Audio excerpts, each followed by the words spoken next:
So hello once again, and we are with the second chapter of Verilog, and this chapter is basically termed as a tutorial. It goes over the various basic fundamentals of Verilog as a programming language. So let's go over it. So see, firstly we have when it comes to Verilog, the first thing you should know is what is a module. Basically, a basic unit of description within Verilog is a module itself. A module describes the functionality of the structure of a design. It also describes the ports through which it communicates with external modules, etc. The structure of a design is described using switch level primitives, gate level primitives, and user level primitives. And also, some of the important is that during data flow behavior of a design, it is done using continuous assignment. Sequential behavior is done using procedural constructs, etc. If we look at a basic structure of a module, we can see it is defined by using firstly the keyword module, which is described that we are about to start a module, then the name of the module, and then the port list. Basically, what are the port that contain their input output port that connects to the module. Other than that, we have the declarations, which includes the declaration for various data types like registers, wires, parameters, etc. And also which are the inputs, outputs, etc. And other function tasks we will define. Other than that, we will also mention the statements as the initial statements, always statements, other than a module instantiation, gate instantiation, UTP. We'll go over them in depth in the later part of the tutorial. And now, if we go over them, declarations are used to define variables that register parameters, etc. within the module. Statements are used to define functionality and structure of the design. So that's various things. And now let's just if we take a simple example of how a module works. Let's say we have a module. Let's say we see here we have a module of a half adder. In a half adder, we could see there are two inputs A and B and two outputs sum and carry. So here those four are basically the ports. So we have the module is to instantiate it as a module. Other than that, we have the name of the module. Other than the four ports, that's A, B, sum and carry. Then after that, we will be declaring which are the input, which are the output. So A and B are the input, as you can see in the figure itself, and sum and carry are the output. Now, after that, as we have the statement section where we could do the assignments, decision, etc. So there part we have assigned sum is equal to A XOR B, which is basically this symbol is used as an XOR, which will be getting later part of the symbol. Other than that, carry is A and B. As you can see from the gate itself, from the diagram itself, this is how it happens.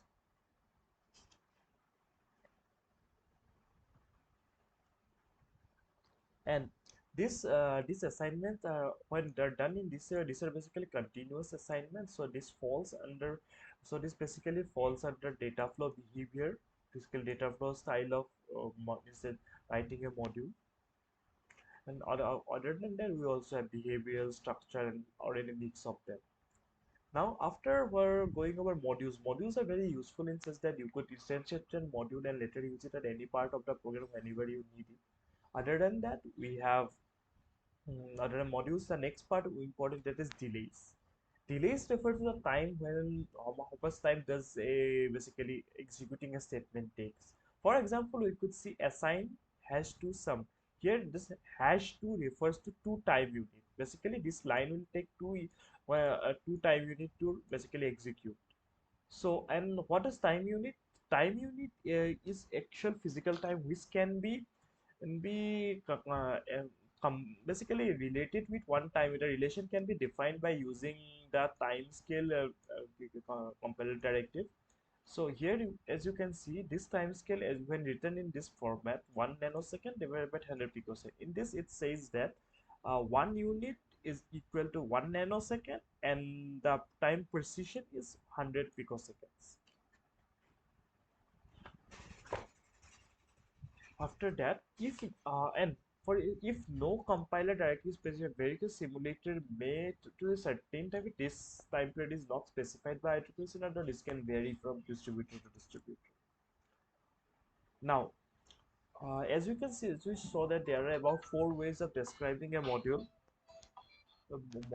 So, firstly, let us go over data flow style of doing things.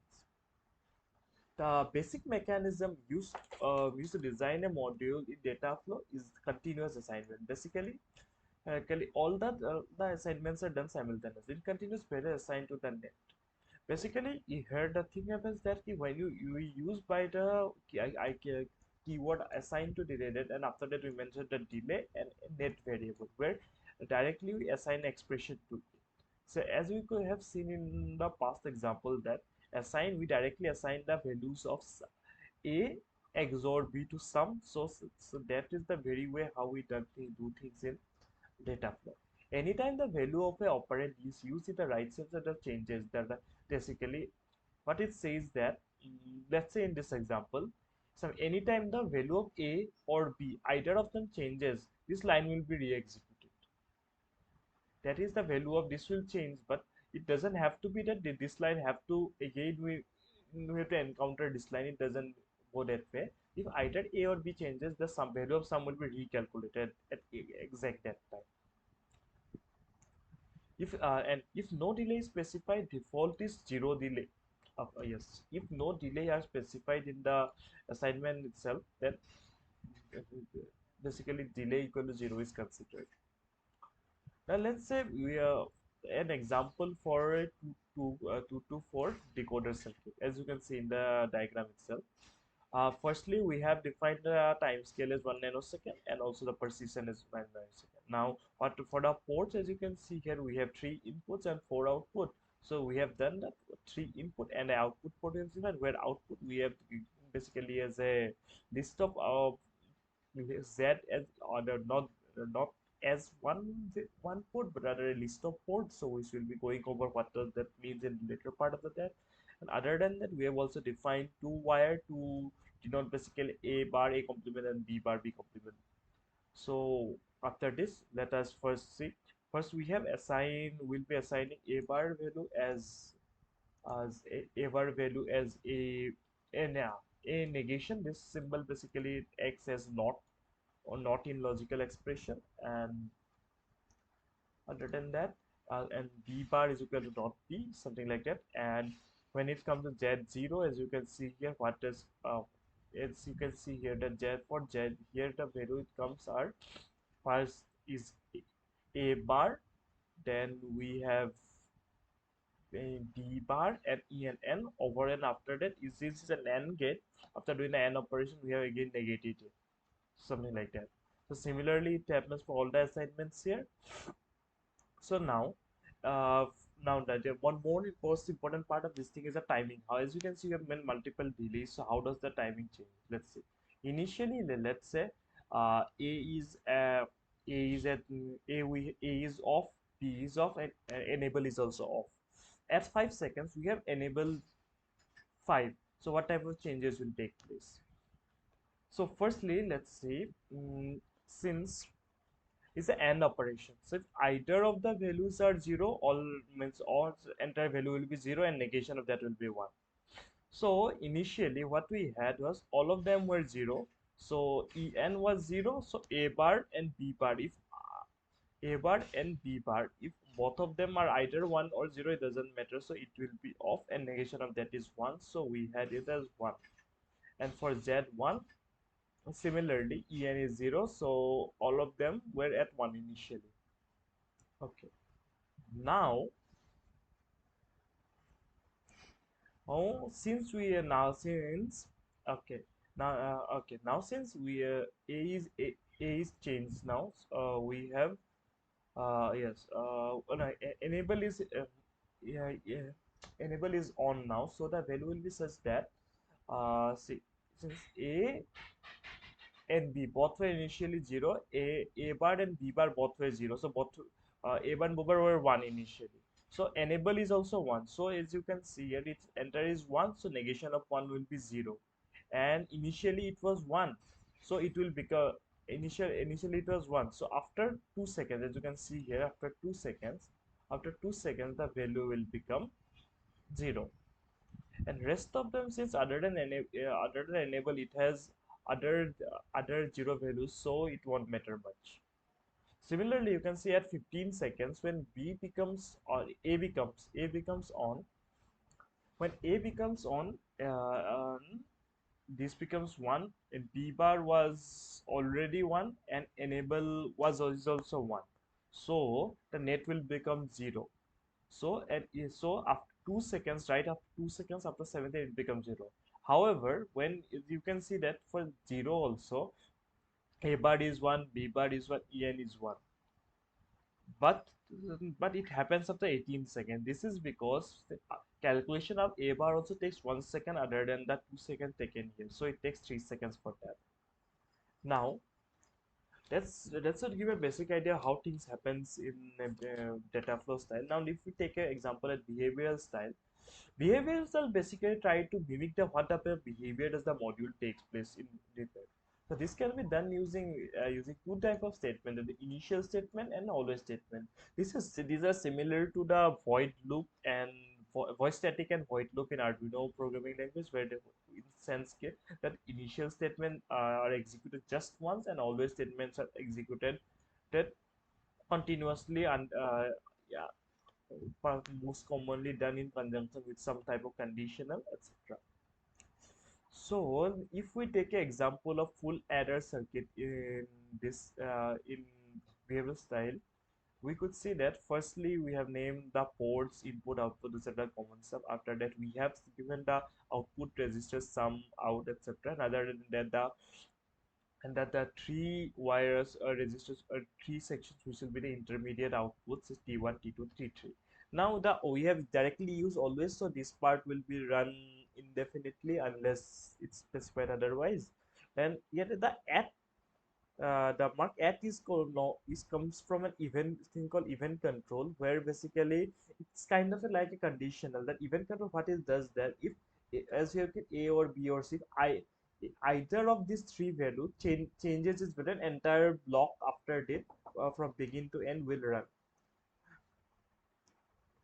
So firstly, we could see that firstly what we have done is we have taken A XOR B XOR C, and you can see this operation, that is the S1 value, we are storing it in sum. After that, we have T1, T2, T3.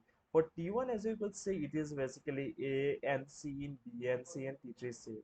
And finally, the C out is basically an OR operation between entire tree. So first we have taken OR between T1 and T2, and the resultant is the OR with T3. And one thing to note that the statements which are inside of this basically always or begin block, yeah, those are run sequentially. They are not executed concurrently, as we have seen that in previous programs, that all the assignment operators are done at the same time, so they are run concurrently. While here these are done sequentially. To have a better understanding, let us look at the timing diagram. Uh, Timing diagram. Okay, we have the timing diagram for the next question, not for this next program, for this one. And before that, let us take a look at few more things. A, a procedural statement which can be done with a delay, as you have seen. As you've seen here, no delays are specified, but it can be also done. Then there are two types of delay which could be mentioned. First is inter statement delay. This is a delay in which an statement is execution is delayed, and intra in which the computing the value of the right hand side is only delayed. Basically, let's see, yeah, so it could be done as basically entire line execution is delayed or only the right hand side of the register. This is basically this two part, as you can see here. This is the interstate and this is the intrastate delay. If no delay is specified and zero delay is considered, you're fine. Now let's have an example where initial statement was used. So this is basically a test module. Uh, First the time scale was specified, then we have the module name, then we have the ports pop and beep, and we have the output as pop, both pop and beep as output, and both of them are declared as register. So if we begin initially, let us have the value as 0 0. After, let's say after 5 seconds, the pop value changes to 1. Then after 3 seconds, beep value becomes 3. After 6 seconds, it is 0 PID. Now as I have told earlier that this sequence runs sequentially, not at the same time. So what will happen that in the previous example we saw that all the assign yes all of this run at the same time, so the value changes at the same time. But this in this what happens, firstly p value will changes to 1. at 5 seconds. Then after 5 plus 3 at 8 second PID will become 1. Then and then 8 plus 6 at 14 second pop will become 2 and PID and 8 and how much was it? Okay, 14. 14 plus 2 at 16 second PID will become 0. As you can see from the graph at 5 second it changes. After 3 second it changes again. After a total of 14 seconds it changes, and something like that. So we have basically, this is how the behavioral style works. Finally, we have come to the structural style. Structural style basically with emphasis on structure of the things that is done. So it is done with what type of gates or modules we are using in the design itself. So first, so there are four type of things which are used to done that. Firstly, the primitive gates like XOR, NOR, etc. Switches like MOS, CMOS, and UDP include where you want to define your own logic gate with your custom truth table. Then you can do it using UDP. And finally we have the module instantiation. This is the thing is higher. Interconnections between modules are done using net variables. Yes, let's have an example of a full adder using this. For the circuit diagram, as you have seen earlier, this will be similar to this. So firstly, what we have five ports, A, B, and C, which will act as the input, sum and out, which will be out as the output, and in between them we have four wires, S1, which will be the XOR operation of A and B. After that, we'll have T1, which will be the AND operation between A and C, and T2 will be the AND operation of the B and C, and T3 is the A and B. So XOR and XOR two XORs will be using, so it will be S1, A, and B, and other than that, one more XOR operation will be sum S1 and C.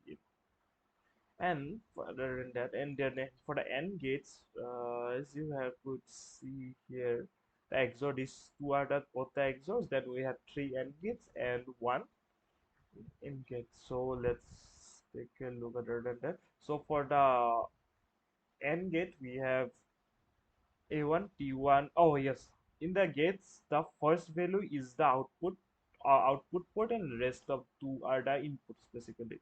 So T3 is A and B, KK A and B. T2 is B and C. T1 is C and C, and similarly, C out will be A or T1 or T2 or T3.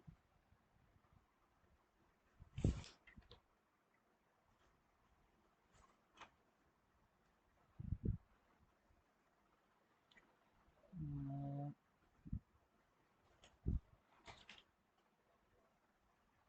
Okay, now the gate instantiation can appear, are interconnected by nets and this much. Okay, the list of signals with follow each gates are interconnected. The first one is the output, and as I have already told, in this case, the first is the output, and the rest two are the inputs. Now, 4-bit adder can be designed by instantiating four 1-bit adder. Oh yes, we could. For and also in, as we have told, in when it comes to structural design, we could make modules and use them inside of other modules to come up with a bigger module. So, as the single half full adder, which we 1-bit full adder, which is made here, this can be used within another module to create a 4-bit adder. As you can see in a structure of 4-bit adder, it has four interconnected mm, modules. So as you can see, we have given FA, which are the input, and FC, and FS and F are the output. Whereas parameter, we have defined a parameter which acts as a constant, which has the size, which will store the size, which is equal to 4. And so the inputs we have FA and FB, so we have given four, we have made it into a list of four values. So FA1, FA2, FA3, FA4. Similar, same is the case with FB. And then the same, we have done the same with F out. C in and C out are one. And also we have made a temporary variable for use for storing the temporary output of each variable. So we will be, we should interconnect all the adders. Since there are four adders, we need three connections, so we have given say sizes 1 to s minus 1, so 1, 2, and 3. This example, you can see that, and here you can see we have instantiated the module FASTR, which we defined here. And then we have instantiated in four parts. So finally fa1, this module we have instantiated four parts fa1, where a will be connected to a port will be connected to fa1, b will be connected to fa2, a will be fa2, as sum will be connected as sum. So this type of instantiation is basically kind of like an explicit instantiation where you specify which port will connect to which port. And other than another part is you can see f3 and f4, which are like implicit connection, which follows the order basically. In the order in which the module the ports are defined, they will be considered in the order where you have specified in the brackets. So such as, so you can see fa3 will connect to a, fb3 will be connecting to b. Similarly, ftemp2 will be connecting to fe in. Sum f sum 3 will be connecting to sum, and what is that, ftem 3 will be connecting to cout, something like that. Okay, that's basically it for behavioral style, structural style. Now let's have a look at a mixed style.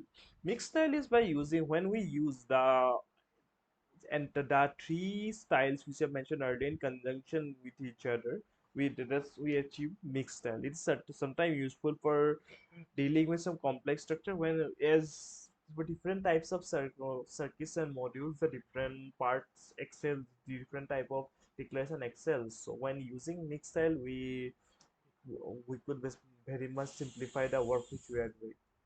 So let's take an example of one bit full adder in mixed style. So firstly, we are the ports, we have defined input, output, we have done cout at registers and the interconnections as resistors and a wire as well.